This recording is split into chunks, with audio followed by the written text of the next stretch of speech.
suffering from self-doubt, constantly questioning yourself, constantly overanalyzing every single step you take? Well, in this video, I want to show you how to overcome your self-doubt once and for all so that you can move powerfully towards your goals. Before we get started, make sure you hit that bell and you subscribe to our channel so you never miss a beat.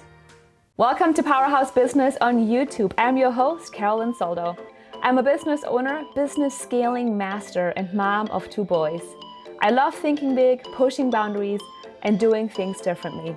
Most of all, I'm all about achieving massive growth with ease and helping you scale your business by living the life you love. Let's go.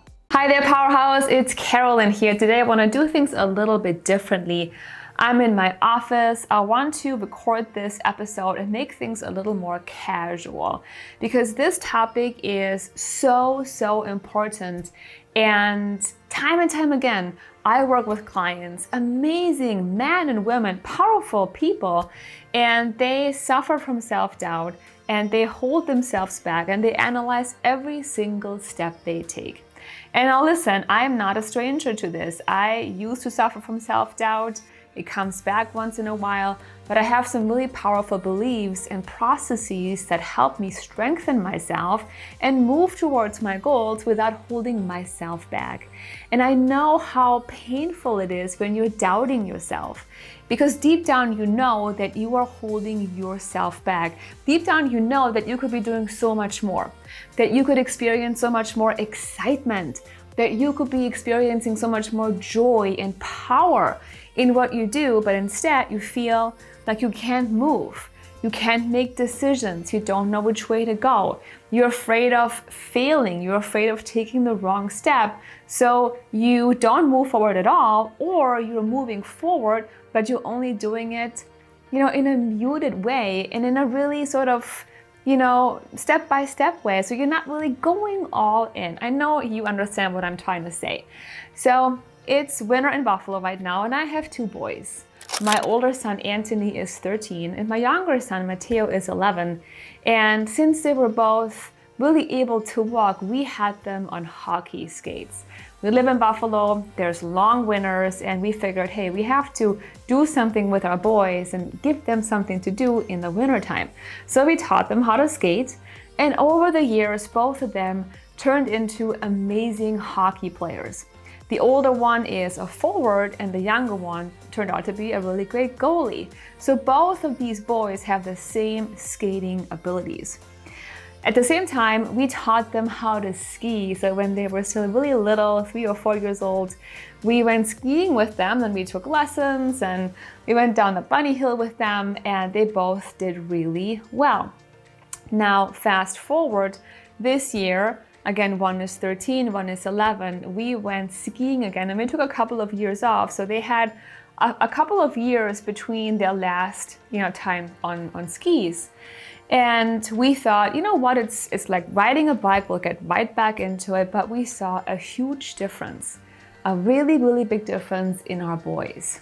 My younger son, Mateo, put the skis on. He was a little wobbly. It took a couple of times on a bunny hill, but then he said, Mama, I want to go up the big hill. I want to go on the lift. So we took him up and he was great. He went down the hill. He was getting right into it. He wasn't really afraid. So needless to say, my young son had an amazing experience. He was proud of himself. He gained that confidence, and he was actually going down more and more difficult hills the same day. And since then, we've been going skiing many more times, and he really is having a great time. Now, let me tell you what happened to my older son, Anthony. Now, since he was a little boy, he was always a lot more cautious. He walked later, he talked later, but he's extremely intelligent. So he analyzes things. He is always thinking everything through, 2, 3, 4, 5 more levels than maybe other kids are. And he really is looking at things very deeply and in detail. But what's happening with him is that sometimes he overthinks stuff. So instead of just jumping in and trying something, he stands back and he sort of analyzes what might be happening. So when we brought him back to the slopes, the first day couldn't go up the big hill with him. So he stayed on the bunny hill, and every little step that he tried to take, he said, what if this happens? What if I fall down? What if I lose my pole? What if my ski comes off? What if I fall off the lift? What if someone hits me? What if I get cold? Constant what if questions. And in addition to that, he was constantly saying, I can't do it. I don't want to do it. He didn't say he was afraid, but he said, I'm not good at this. I don't know how to turn. I don't know how to stop. So his mindset was not, positive. It was very negative. It was very fearful, and he was very hesitant to do it. As a result, he didn't do well. He had a hard time getting down the hill. He didn't enjoy himself, and he wanted to get off the slopes, and he wanted to take his skis off the entire time. Now, my husband and I were really surprised because we expected him to do just as well as the little one, because first of all, he had the same training. He is, even older, and he should be doing just as well. So we sat down, and I said to Boris, why do you think that's happening? And he said, well, it's all in his mind. It's all in his mind. So no matter how much training you have, no matter how athletic you might be, no matter how smart you might be, no matter what your strategies are, your tools and resources, right? It does not matter. He had the same skis, he had the same tools, he had the same instruction, everything was the same foundation, but he didn't do well, and it all came down to one thing, and that was his mind. Now, let's bring this over into the business world. I see a clear difference in my clients that are doing really, really well and that are reaching their goals really fast and really joyfully, and the clients who are doing not so well and who have a really hard time and they struggle a lot. And oftentimes people ask me, well, Carolyn, what's the difference between someone who is successful and someone who's not? And time again, I have to say, it is your mindset. It is your level of self-doubt, right?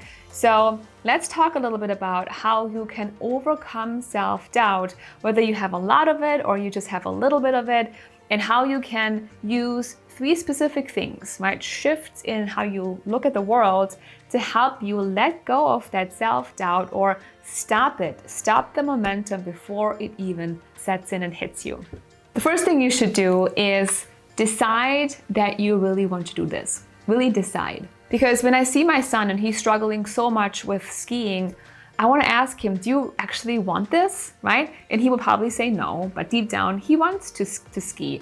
He even asked me, Mama, why is Matteo better than me? Why can I not do it as well as he can? So I know deep down he wants to ski. And maybe, if you're in business or you're looking, to advance in your career, you really want this. Otherwise, you would not be watching this video. Otherwise, you would not be thinking about it. I know you really want this, but you have to really believe it. You have to tell yourself, I want this. I want this more than most other things. I think about it all day long. I really want to, do this well. I want to reach my goals, and I want to have an easy time doing it. And that's why I'm willing to take the steps to get there, and I'm willing to let go of the self-doubt. So number 1 is you have to decide that you really, really want this and you're ready. The second thing then you need to do is decide that you are ready to let go. You need to literally look at yourself and say, I gotta stop this, right? Why am I so fearful? Why do I second guess myself? Why do I make it so hard on myself? Why do I let myself feel this way? And take responsibility for it, right? And so I said to Anthony, I said, why are you making it so hard on yourself? Do you see that by you thinking you're gonna fall down and asking all these what if questions, you're making it harder on yourself, right? Why are you looking at all the negatives and not the positives? And for him, it was hard to understand, right? He wouldn't let go of the control and the doubt. So he really wasn't ready. But if you're looking at your business and the things you have been struggling with, procrastinating, right? Not really going all in, second guessing, all that stuff, you need to really say, I am holding myself back. Acknowledge it. Be real, be honest with yourself and say, I am holding myself back. And then decide if you want this or not. You have 2 choices. You can go down the hill expecting joy and fun and taking it easy and just doing things like Matteo, or you can go down the hill being fearful, doubtful, expecting that you will fall, right? And thinking about all the bad things that might happen to you and thinking it is hard. You can think it's easy or you can think it's hard, and that's what your experience is going to be like.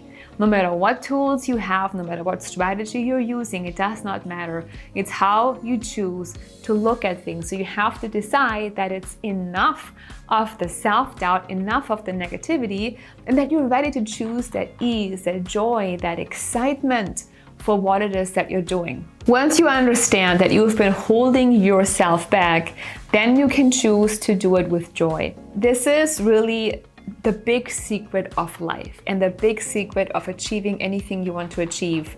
And that is to claim that joy and that excitement and the happiness right now, right? Right now. And not buying into the idea that you have to struggle to deserve it, or you have to struggle to get there, and it has to be hard, and it has to take a long time, and it has to be difficult, and you don't have to prove your worthiness to anybody. You can say, I am going to allow myself to be happy. I want that joy. I want to have fun right now. Not when I reach the goal, not when I make the money, not when I get the promotion or whatever else, but right now. So it all comes down to you choosing joy over choosing struggle. It's your choice, because ultimately, again, your resources, your foundation, your world, how everything out there works is the same. You're facing the same reality that everybody else is facing, right? It all just comes down to you and your thoughts and how in control you are of your thoughts and what you focus on. Your focus becomes your reality. So from today on, I want you to really be honest with yourself. Again, first, understand that you are holding yourself back and you're done with it, that you want things to be easier. Really be honest with yourself, and then choose joy in what it is that you're doing instead of self-doubt and over-analyzing everything. Nobody makes you self-doubt yourself, right? Nobody makes you overanalyze. Nobody makes you procrastinate and stay stuck. It is all in your control. Trust me. That's the secret of living a life that is beyond fulfilling, that is successful, that helps you reach your goals faster, a lot easier, and the life that you truly deserve. And now I would love to hear from you. This episode is a little bit different than my general training, because I really wanted to give you a kick, right? A kick, motivation to no longer hold yourself back.